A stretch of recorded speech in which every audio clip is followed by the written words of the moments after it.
Hello, I'm Dr. Benjamin Levy. I'm an associate professor at Johns Hopkins School of Medicine. I'm a lung cancer doc, and it's a pleasure here to be with an esteemed faculty to discuss these cases, very challenging cases. So before we get started with case one, if we could just go around and introduce who we are, institution, our interests, and I'll start with Dr. Bala. Dr. Bala? Hello, everyone. My name is Sanjeev Bala, and I am the Chief of Cardiothoracic Imaging here at Washington University, and my specialty is dealing with chest CT, chest MR, and occasionally correlation with chest PET imaging.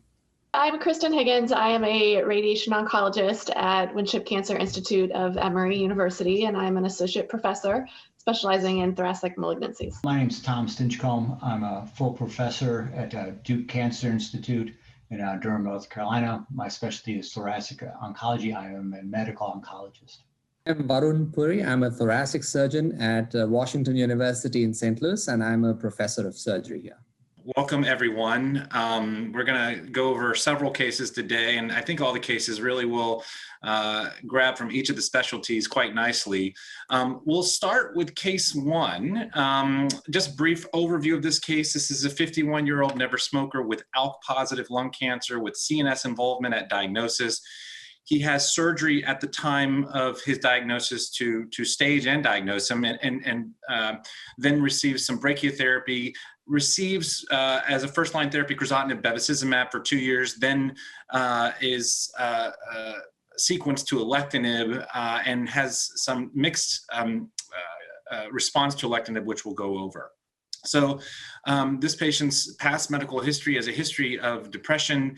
He's a never smoker. I think we need to remember now that 20% of all lung cancer patients are never smokers. He uses alcohol recreationally. His family history is not pertinent, and he has a preserved performance status of 0. So, as mentioned in the summary, the patient initially presented with an isolated brain lesion and a lung mass. I'm not sure what the presenting symptoms were, but clearly he had an MRI of the brain that revealed an isolated brain lesion, and subsequent staging also revealed a lung mass. So the patient has a frontal craniotomy for diagnosis and has removal of the tumor. The tumor is consistent with a metastatic adenocarcinoma, consistent with lung primary, not surprising since we saw the lung mass on the CT as well. The IHC supports this diagnosis. It's TTF1, CK7, and NAPSNA positive, a CK20 negative. The patient does have a 50 gene mutational analysis, and this 50 gene, I assume, is an ion torrent, reveals no detectable mutations. The FISH is done to rule out or to try to identify other alterations, and the patient does have FISH positivity for the ALK gene rearrangement. We don't have PD-L1 tested. I'll just stop right there and just, Dr. Stinchcombe, are you satisfied with a FISH in this case? Do you sometimes get next generation sequencing and look at RNA for fusions? Is this suffice for you, or how does it go down in your practice? So I think I've adopted next generation sequencing as the go-to test, and I've sort of abandoned the FISH testing as a standard because it allows me to test multiple genes at once. I think that though this FISH test is fairly positive, 60%, and it's very sort of consistent, I would feel comfortable initiating therapy based on this. At times we get some abnormal FISH signals, at which point I will ask for a second test to have confirmation if there's some ambiguity with the FISH test, which we see from time to time.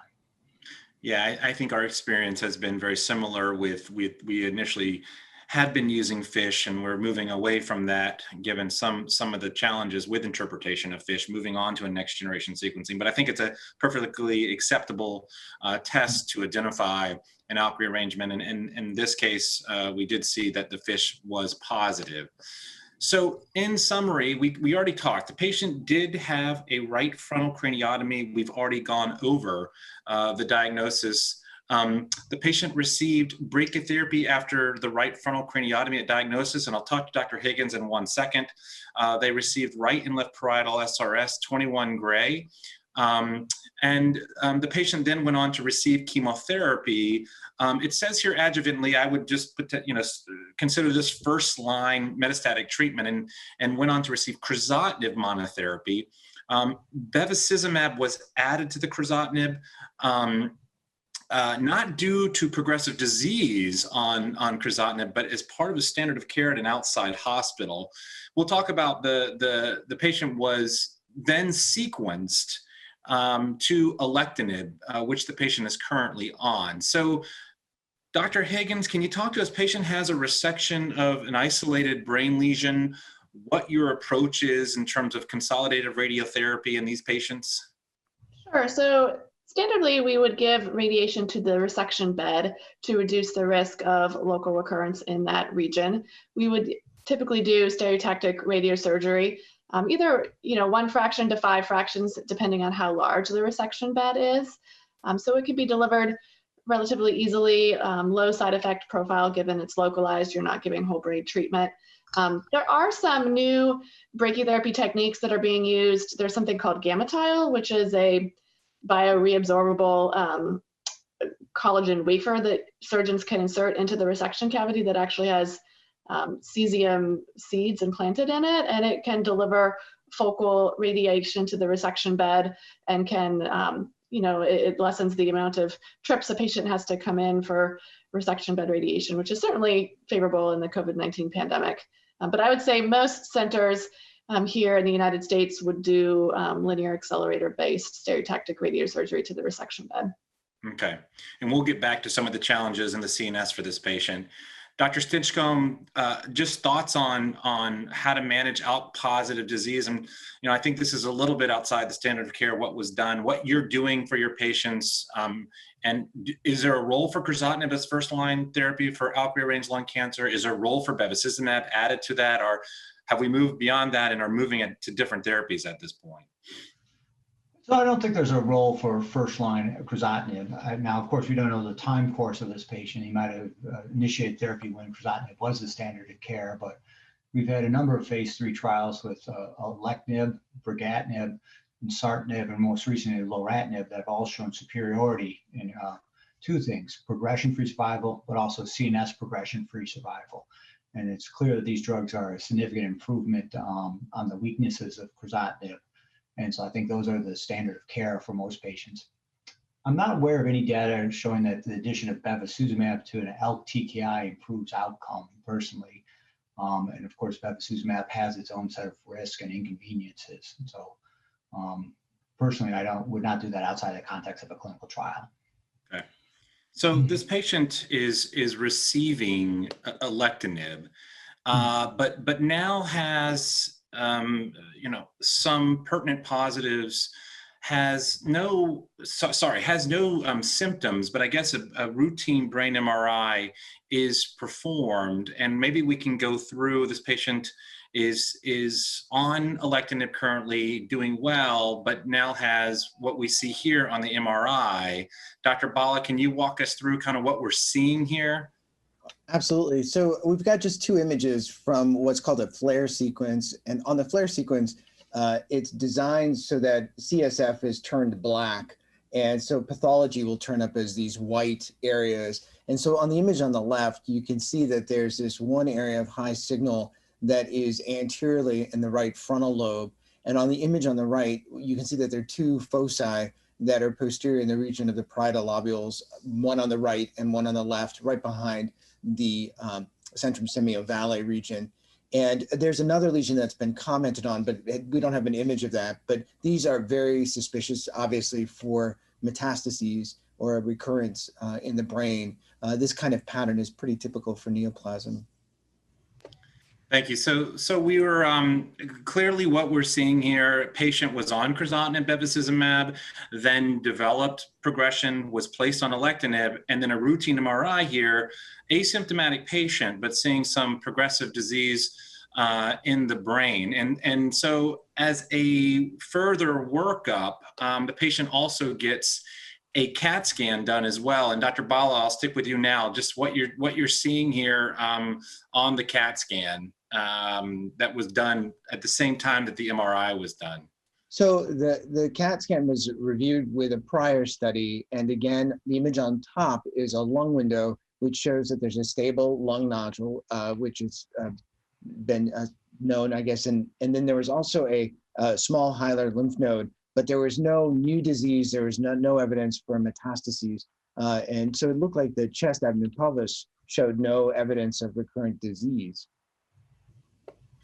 Thanks, Dr. Bala. So here we go. So in review again, patient was initially placed on crizotinib with bevacizumab due to a standard of care, has progression of disease, was placed on alectinib, we're not sure for how long, and then on alectinib develops discrepant responses. We see disease control rate below the neck, or excuse me, disease control below the neck, but we're seeing progressive disease in the brain.